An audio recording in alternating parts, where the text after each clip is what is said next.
Assalamualaikum warahmatullahi wabarakatuh.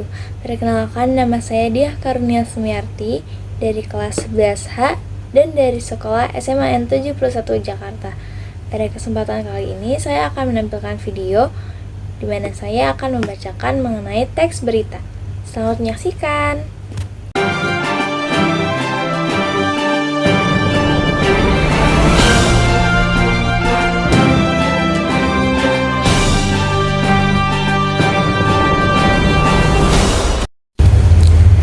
Selamat pagi pemirsa. Permasalahan sampah di Jakarta kembali menjadi perhatian publik. TPST Bantar Gebang di Kota Bekasi hingga saat ini masih menjadi tempat utama pembuangan sampah dari DKI Jakarta. Setiap harinya, ribuan ton sampah dikirim ke Bantar Gebang. Jumlah yang terus bertambah membuat timbunan sampah semakin tinggi dan kapasitas tempat pembuangan semakin terbatas. Berdasarkan data Unit Pengelola Sampah Terpadu Dinas Lingkungan Hidup DKI Jakarta, TPST Bantar Gebang memiliki luas sekitar 110,3 hektar dan memiliki rata-rata 6.500 hingga 7.000 ton sampah setiap hari. Besarnya jumlah sampah yang masuk membuat timbunan di Bantar Gebang terus bertambah. Pada Mei 2026, Menteri Koordinator Bidang Pangan Zulkifli Hasan menyebut tinggi timbunan sampah di Bantar Gebang telah menyerupai gedung 17 lantai.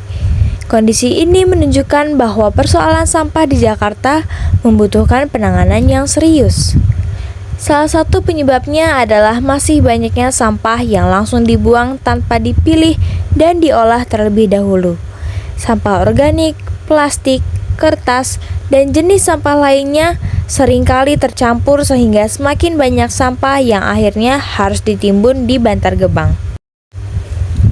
Untuk mengatasi masalah tersebut, pemerintah Provinsi DKI Jakarta mulai menerapkan sistem control landfill secara bertahap di TPST Bantar Gebang sejak 1 Agustus 2026. Kebijakan ini bertujuan mengurangi praktik pembuangan sampah secara terbuka dan menjadi bagian dari target Zero Open Dumping pada 2029. Selain itu, pemerintah juga mendorong pengolahan sampah melalui fasilitas seperti TPS 3R. Di fasilitas ini, sampah dipilah dan diolah dengan prinsip reduce, reuse, dan recycle. Dengan cara tersebut, hanya sampah residu yang tidak dapat dimanfaatkan lagi yang dikirim ke Bantar Gebang.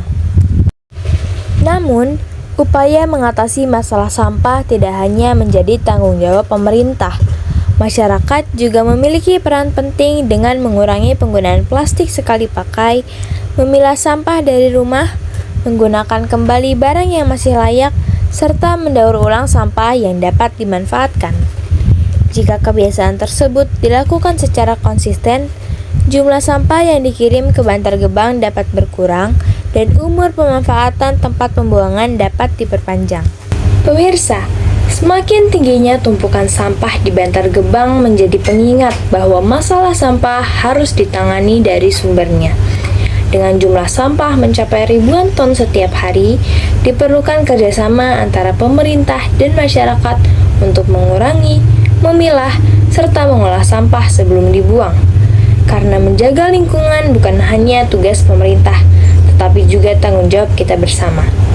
Demikian berita mengenai kondisi tumpukan sampah di TPST Bantar Gebang. Saya Diah Karunia Sumiarti melaporkan. Terima kasih dan sampai jumpa.